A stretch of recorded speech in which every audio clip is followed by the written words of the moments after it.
Assalamualaikum warahmatullahi wabarakatuh. Waalaikumsalam warahmatullahi wabarakatuh.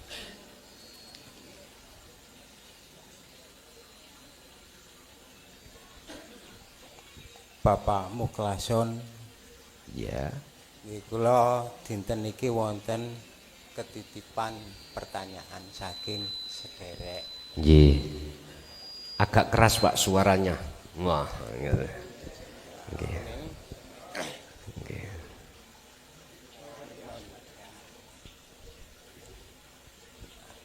Adapun pertanyaan titipan dari saudara kami berbunyi, Pak, menawi jenengan hadir ten Sumber Pucung, tolong sampaikan pertanyaan kula. Nggih menika, apakah ketika seseorang bersolawat, Kanjeng Nabi itu datang kepada orang tersebut? Ngoten nggih. Terima kasih. Sampun. Nggih. Apakah ketika seseorang itu membaca sholawat, Kanjeng Nabi iku mesti rawuh datang? Jawabannya dua hal. Saya menjawab. Tapi sebelum saya menjawab dua hal, ada beberapa yang harus diketahui. Apa sih sholawat itu? Itu harus kita pahami dulu. Sholawat miturut kacamata syariat, innallaha wa malaikatahu yusholluna 'alan nabi ya ayyuhalladzina amanu shollu 'alaihi wa sallimu taslima. Miturut golongan umum. Sholawat iku sebagai wasilah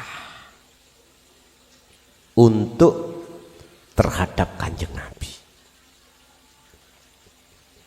dengan mengharapkan syafaat.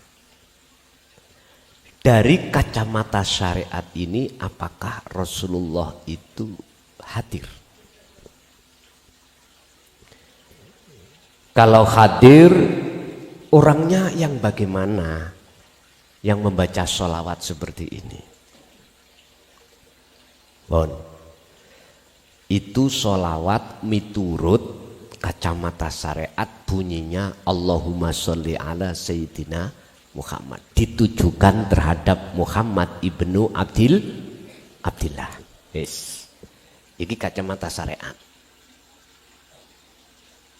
Dalile kalau wau. Ya ayyuhalladzina amanu shollu alaihi wasallimu taslima. Yang kedua, kacamata hakikat, apa sih sholawat itu? Sholawat jamak dari sholat. Ai ad-du'a. Ad-du'a ini diartikan dalam kacamata hakikat bukan menghadap, bukan meminta, memohon, tapi menghadap. Dalile irji'i ud'uni. Di sini menyimpan istifham. Ud'uni astajib lakum. Jikalau kau betul-betul memintanya terhadap aku, astajib. Loh. Bagi orang hakikat tidak meminta tapi menghadap. Sebab syarate wong sing berdoa sing bener harus menemui yang memiliki. Berarti harus hadir dulu terhadap yang memiliki. Setelah hadir bertemu baru ngomong, aku njaluk ngene. Istilah lagi ngene. Si A dan si B bertetangga. Si B punya pepaya, si A tidak. Ketika si A ingin mendapatkan pepaya, harus minta kepada si B. bisanya tidak dihukumi mencuri, si A harus menemui si B dulu. Si B mau datang Pak ke rumahnya, saya minta pepayanya ya, istri saya nyidam. Lah, ini proses tata krama yang harus dijalani oleh si A. Gak boleh si A itu langsung menek pepaya ngambil, gak boleh. Harus menemui dulu si B. Orang berdoa ada tata krama, Pak. Kebanyakan kita itu tidak mau menemui Tuhan dulu, tidak mau menemui Allah dulu di dalam makom musyahadah, di dalam rumah musyahadah. Dalam hati kita mengharapkan ndang teko. Lah ngoten to? Seperti itu kita. Makanya kita nggak punya akhlak sebetulnya itu. Jadi ini diartikan menghadap. Menghadap terhadap siapa? Coro sholawat itu ditujukan pada siapa? Apa Ibnu Abdillah? Saya jawab dari kacamata hakikat. Jenengan ini menghadap pada urip. Lah urip ini ndi to? Ning awake dhewe. Makanya syafaat itu mengapa jatuhnya pada diri kita. Apa sih syafaat itu? Pertolongan. Rasulullah Muhammad itu nggak punya hak mutlak bisa memberikan syafaat, Pak. Tapi bagi kacamata syariat beda. Hanya Rasulullah yang bisa memberikan syafaat. Karena kacamatanya kita di golongan syariat itu memandang makhluknya. Tapi kacamata hakikat memandang aslinya. Syafaat milik siapa? Allah ya Karim. Oke.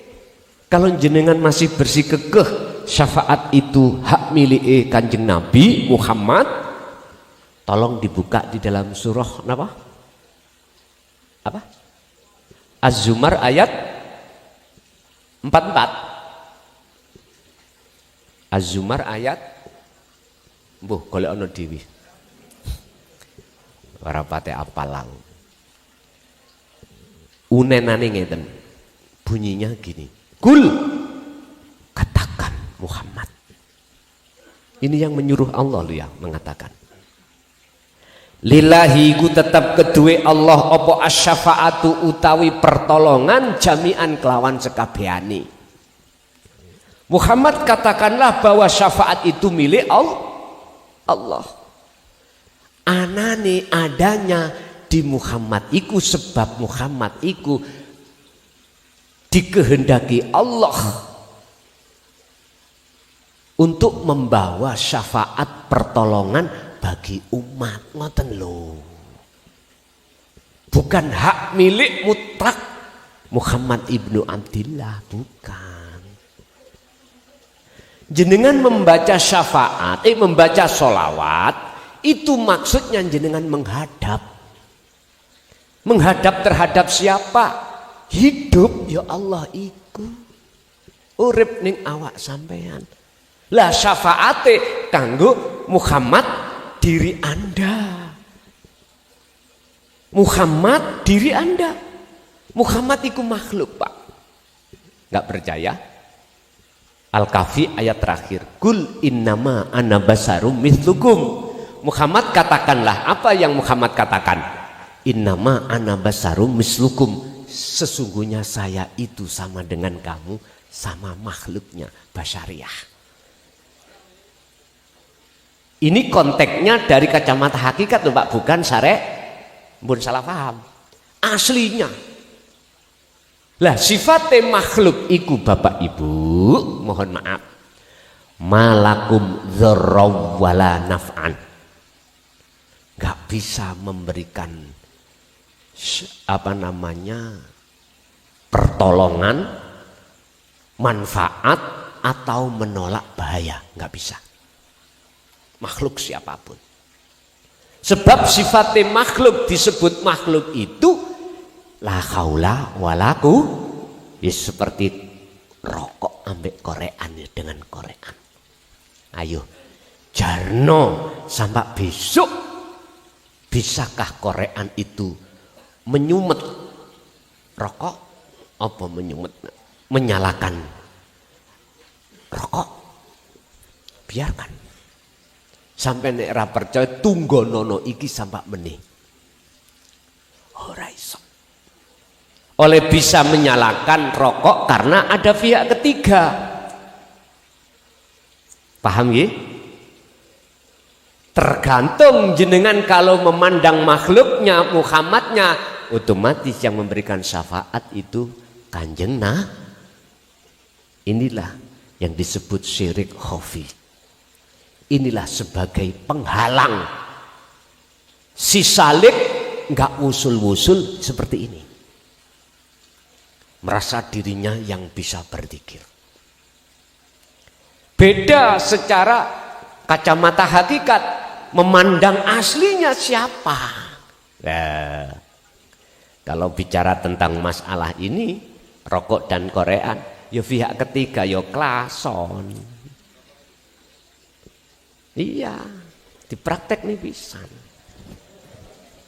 Lah sampean rokokan, aku gak oleh rokokan ngono ta. Ya kecut. Ya gini lah Pak, nek ngaji babakan ilmu tuwek iku ilmu tauhid, bebas los. Coba sampean ngaji babakan ilmu dohir, ngrutuhno pulpene gak oleh. Mboten angsal. Nek ilmu tuwek wah los sembarang.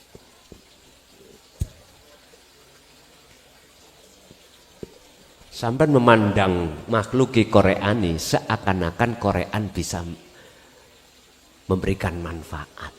Padahal asli nih kula bahasa makhluk lo ya. Sama tentang syafaat. Asli nih Allah. La urib terhadap Muhammad. Oleh karena kita memandang makhluknya, ya mesti menuduh dan beriman makhluknya. Kalau kita memandang aslinya, hidup berarti hidup itu yang memberikan syafaat. Terus pertanyaannya, apakah Kanjeng Nabi itu rawuh ketika saat seseorang membaca sholawat? Tak jawab sekarang. Nek jenengan iki mocone hanya dari sisi syariat. Mohon maaf. Sampak nyun sewu ya. Nyun sewu estu. Sampak kemeng ya ora. Syafaat itu datang sampak kemeng ya ora. Tapi jikalau secara hakikat berarti yang dimaksud yang datang itu adalah hidup. Yang dinamakan syafaat pertolongan. Sebab hanya orang yang sudah lepas dari hatinya dari syirik itulah yang berhak bertemu Allah. Buka di dalam surah Al-Ankabut ayat 5. Allah katakan, sing sapa wonge barang siapa yang hatinya ada keinginan untuk bertemu Allah dan melaksanakan pertemuan itu, fa inna ajalallah la'at. Allah berjanji pada waktu yang sudah Allah tentukan pertemuan itu terjadi. Sudah. Iki janjine Allah dewi. Menawi yang dimaksud jenengan iki secara Muhammad secara makhluk, jenengan nggih makhluk jenengan ini Muhammad, lha ngoten. Ya mesti teko wong sampean.